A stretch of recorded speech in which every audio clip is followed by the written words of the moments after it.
ನಾವಿವತ್ತು ಇಂಥ ದೊಡ್ಡ ಕಾಡಿಗೆ ಬಂದಿದ್ದೀವಲ್ಲ, ಈ ಸಸ್ಯಗಳೆಲ್ಲ ಹೇಗೆ ತಮ್ಮ ಆಹಾರವನ್ನು ತಯಾರಿಸಿಕೊಳ್ತವೆ ಅಂತ ನಿಮ್ಗೆ ಗೊತ್ತಾ? ನಂಗೆ ಗೊತ್ತು. ನನಗೆ ಸ್ವಪೋಷಿತ ಮತ್ತು ಪರಪೋಷಿತ ಎರಡೇ ಗೊತ್ತು. ಹೌದಾ?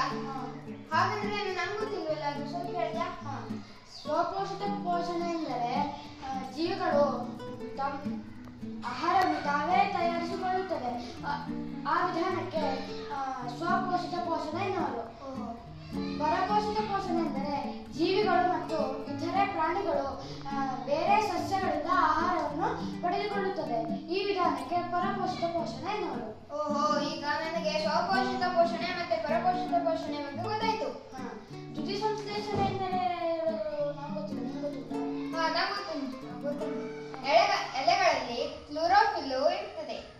ಅದು ಬೆಳಕಿನ ಶಕ್ತಿಯನ್ನ ಹೀರ್ಕೊಳ್ಳಲಿಕ್ಕೆ ಗಿಡಗಳಿಗೆ ತುಂಬಾ ಸಹಾಯವನ್ನು ಮಾಡುತ್ತದೆ. ಮತ್ತೆ ಗಿಡಗಳು ನಾವು ನಿಶ್ವಾಸ ಮಾಡಿದಂತ ಕಾರ್ಬನ್ ಡೈಆಕ್ಸೈಡ್ ಹಾಗೂ ನೆಲದಲ್ಲಿರುವಂತಹ ನೀರನ್ನು ಹೀರಿಕೊಂಡು ತಮ್ಮ ಆಹಾರವನ್ನು ತಯಾರಿಸಿಕೊಳ್ಳುತ್ತವೆ. ಮತ್ತು ಅದರಲ್ಲಿ ಕಾರ್ಬೋಹೈಡ್ರೇಟ್ ಮತ್ತೆ ನಾವು ಉಸಿರಾಡ್ತೀವಲ್ಲ, ಆಕ್ಸಿಜನ್, ಅದು ಬಿಡುಗಡೆ ಆಗ್ತದೆ. ಇದಕ್ಕೆ ರಾಸಾಯನಿಕ ಕ್ರಿಯೆ ಇದೆಯಾ? ಇದಕ್ಕೂ ಒಂದು ರಾಸಾಯನಿಕ ಕ್ರಿಯೆ ಉಂಟು. ಅದೇನಂದ್ರೆ ಕಾರ್ಬನ್ ಡೈಆಕ್ಸೈಡ್ ಪ್ಲಸ್ ನೀರು, ಮುಂದೆ ಕ್ಲೋರೋಫಿಲ್ ಸೂರ್ಯನ ಶಕ್ತಿಯನ್ನು ಹೀರಿಕೊಳ್ಳುತ್ತದೆ.